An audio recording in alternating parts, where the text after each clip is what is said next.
acknowledging everyone in my thank yous, I want to say that being 30 was the thing that intimidated me most about being a keynote. My mom told me at the end of last year that this was the year of yes for anything. If an offer came, the answer was yes. So when Miss Aranda called, my mom said, well, get your pen and start writing. So she isn't able to be here. She's actually on a trip, a much needed trip, with some of her friends, and it overlapped on time. But after hearing you all and thinking about the content of my actual keynote, y'all, they gave me 20 minutes, so I apologize in advance, because we very close to 20, but I'm gonna try to get y'all out. What was put on my heart to write, to speak to you all about and intertwine my story into actually matches everything that everybody said here today. So again, I'm gonna say good afternoon. I wanna acknowledge all of the honorees, all of the panelists, and most importantly, I wanna say thank you to the Ivy League coach for picking little old me to be a keynote speaker. This is not something that I take for granted, and I'm extremely honored. Because of my intimidation by having this offer, I was overwhelmed, and I'm an overthinker. As you can see, I was a bit of an overachiever as a kid as well. So I had so many themes. Then I watched TED Talks. Then I tried to figure out what would be the best way to approach y'all. And this is what I came up with. In thinking of what I should say to you guys, I decided to take an unorthodox approach and tell you what I'm not gonna say. But I'm gonna give you just a snippet of what could have been. People who truly know me, my family for sure knows that I watch all the movies, all the plays, and I recite lines as if they are applicable to my real life.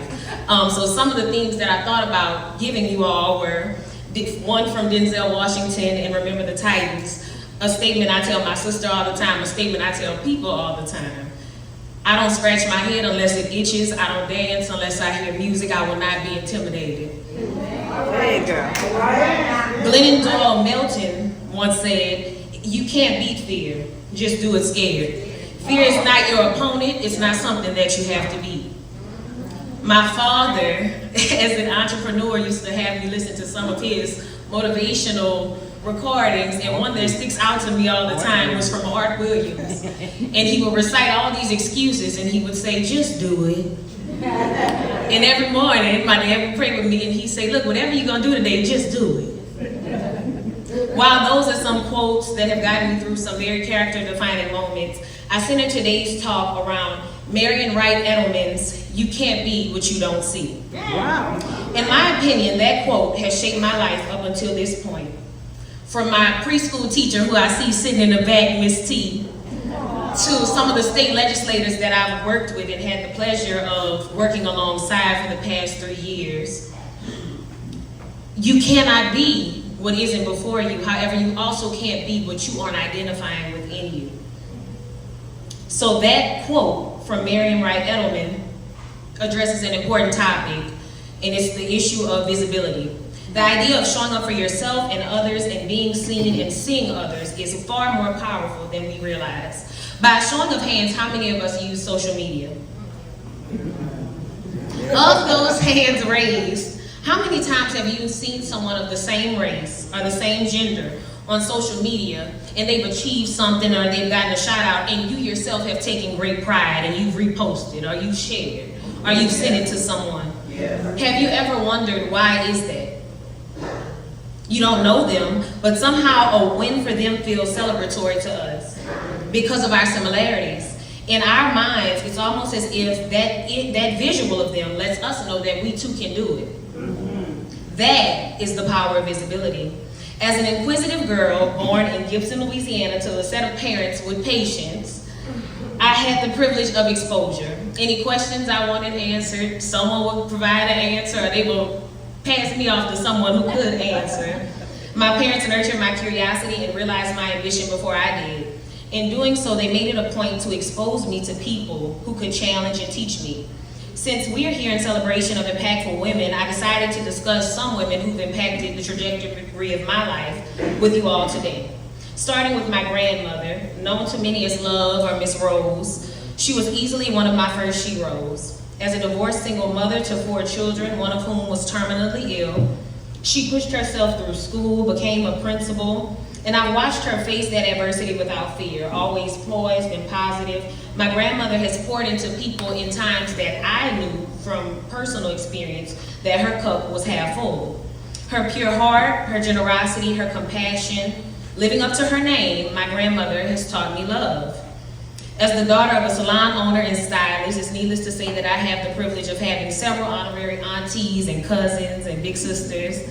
And Brenda Faye Pinkston, who's no longer with us, was one of those people.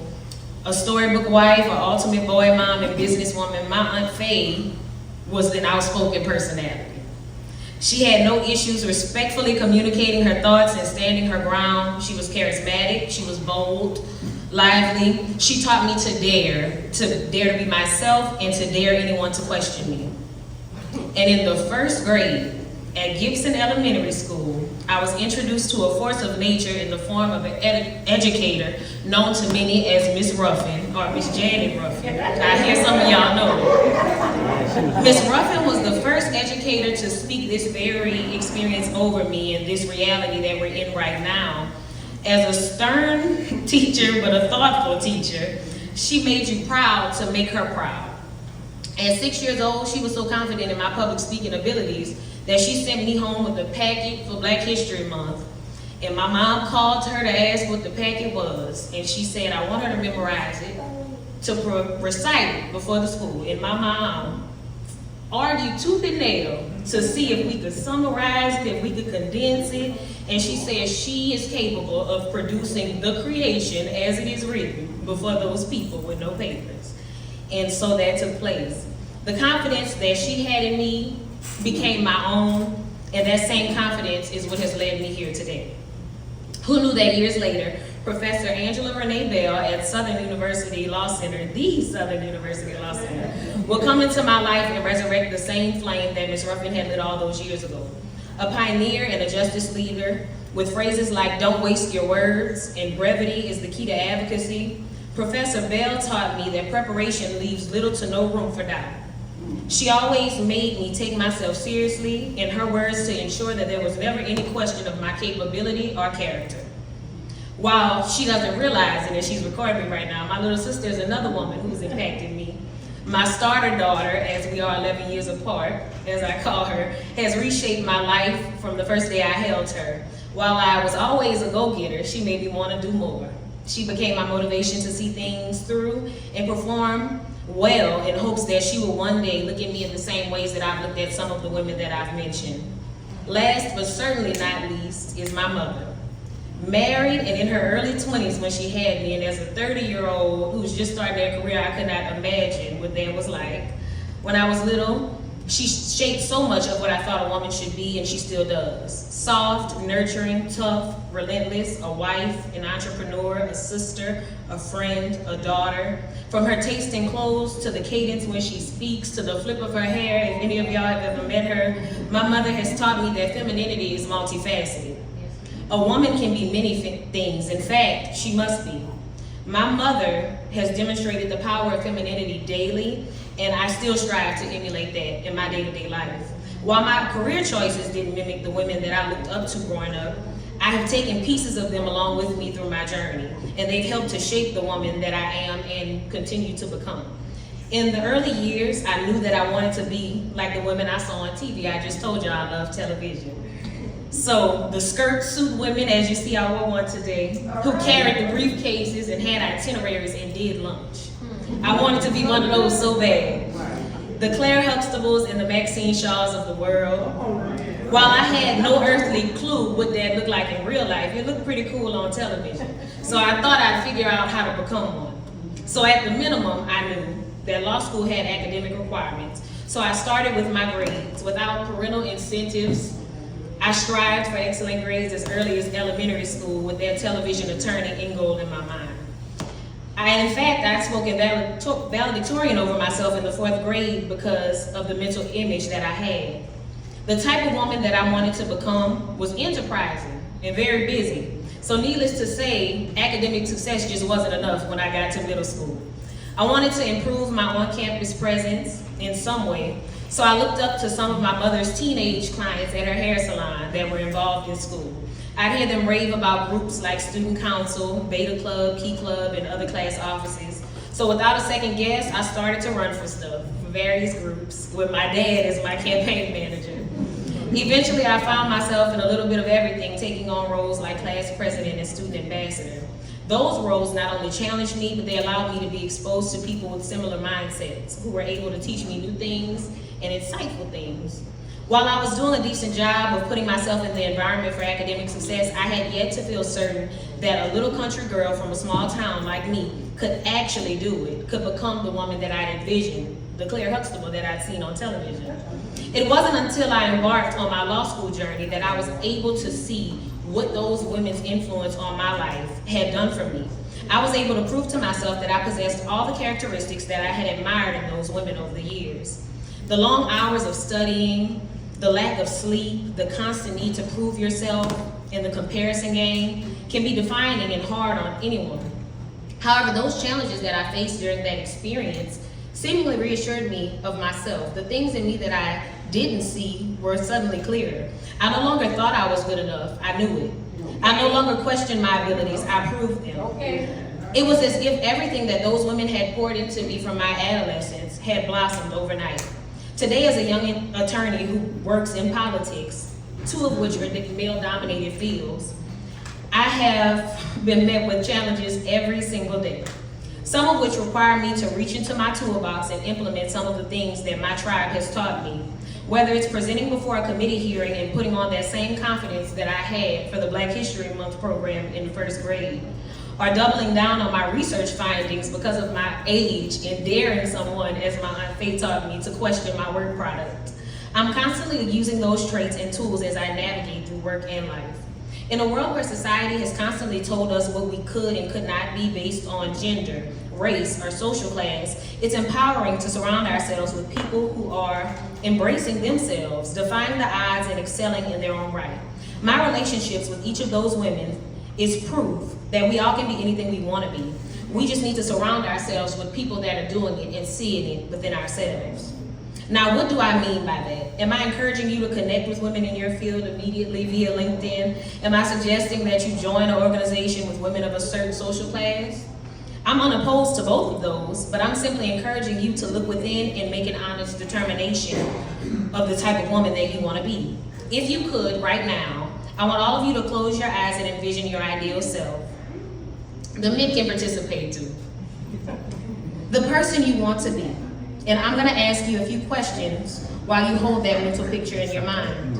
And you can simply nod in response. Is the person enterprising? Are they a force to be reckoned with? Do they command a room when they enter? Do they demand respect?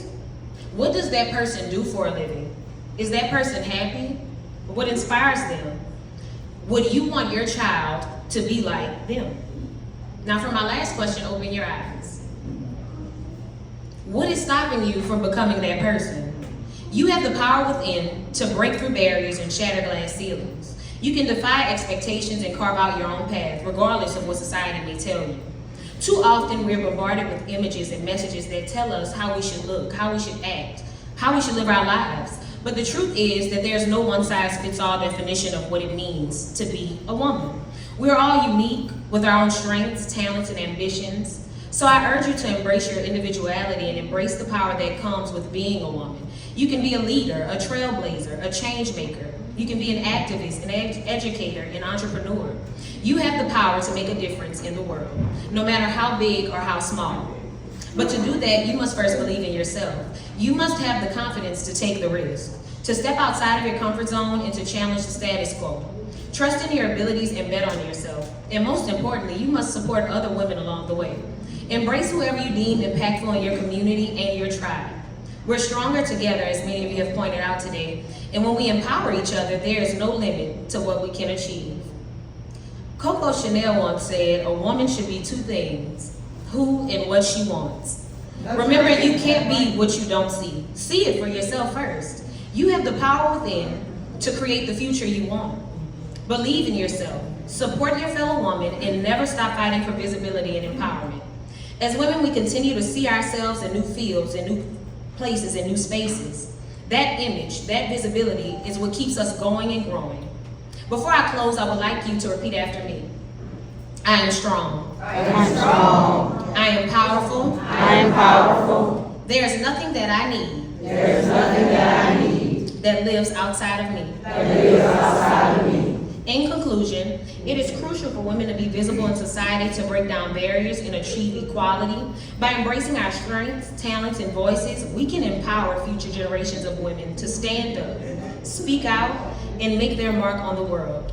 Let us continue to strive for visibility, representation, and empowerment so that all women can reach their full potential and create a better, more inclusive future for everyone. Leaving here today, I challenge you to think about the women who've inspired you and what attributes they share. Think about how you can incorporate some of those attributes into your daily life to become one step closer to who you want to be. I hope that you all have seen some of yourself in my story as I have in yours, and taken some gems to put into your toolbox to take along for the ride. Thank you.